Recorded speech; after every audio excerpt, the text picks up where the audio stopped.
আসসালামু আলাইকুম। আজকে আমি যে বিষয়টা নিয়ে কথা বলবো সেটা হলো ফেসবুকে কপিরাইট যে ইস্যুটা আমরা খেয়ে থাকি সেই বিষয়টা নিয়ে কথা বলবো। তো আপনাদেরকে অনুরোধ করব যে ভিডিওটা স্কিপ না করে আপনারা শুরু থেকে একটু দেখেন, আপনারা একটু হলেও উপকৃত হবেন। যাই হোক, আমি এখানে ফার্স্টে চলে যাচ্ছি আমার ফেসবুকের যে প্রথম কভারটা, সেখানে যাওয়ার পরে এখানে যে প্লাস বাটনটা আছে সেখানে ক্লিক করবেন। ক্লিক করার পরে পোস্ট, স্টোরি, রিল, লাইভ এই অপশনগুলোর মধ্যে রিল অপশনটা ক্লিক করবেন। তারপর আপনার এই গ্যালারি থেকে যে কোনো একটা ছবি বা ভিডিও আপনারা নিয়ে থাকবেন। আমি এখানে শাকের ছবিটা নিলাম।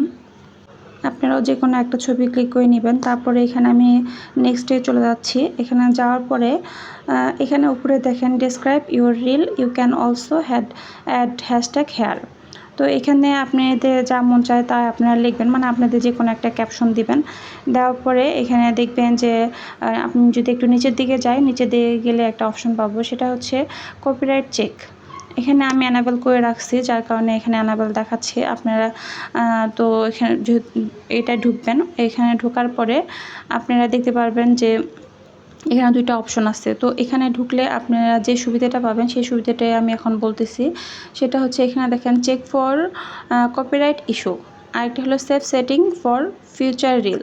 তো আমি যেহেতু দুইটাই অন করে রাখছি, সেহেতু আপনারা এটা অন করে রাখবেন যারা করেন না। এটা অন করলে কি হবে, আপনি যে ভিডিওটা ছাড়েন না কেন সেই ভিডিওটা তারা চেক করে দেখবে যে এখানে কোনো ইস্যু আছে কি না।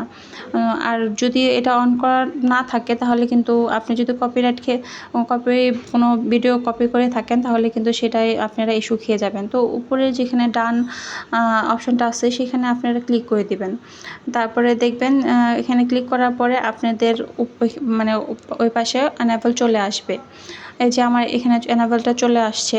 তো আমরা যদি একটু আবার যদি ওখানে যাই তাহলে দেখবেন উপরে যে লেখাগুলো আছে সেখানে আছে যে আপনি যে কোনো ভিডিও ছাড়েন না কেন সেখানে যদি 1 ঘন্টা আপনাকে ফেসবুক থেকে সময় দিবে। 1 ঘন্টার আগে আপনাকে ইস্যু দিবে না যদি আপনি এই অপশনটা চালু করে রাখেন। আর এই 1 ঘন্টার মধ্যে তারা চেক করে দেখবে যে আপনার এখানে কোনো ভিডিওতে কোনো ইস্যু আছে কিনা। যদি থেকে থাকে তাহলে তাহলে ওই 1 ঘন্টা সময় দিবে ভিডিওটা ডিলিট করার জন্য। আর যদি এই অপশনটা যদি চালু না করে থাকেন তাহলে কিন্তু তারা সরাসরি কপিরাইট আপনাকে ইস্যু দিয়ে দিবে, কারণ আপনি ওই অপশনটা চালু রাখেন নাই। আর যদি অপশনটা চালু রাখেন তাহলে কিন্তু আপনি ওই সুবিধাটা পাবেন।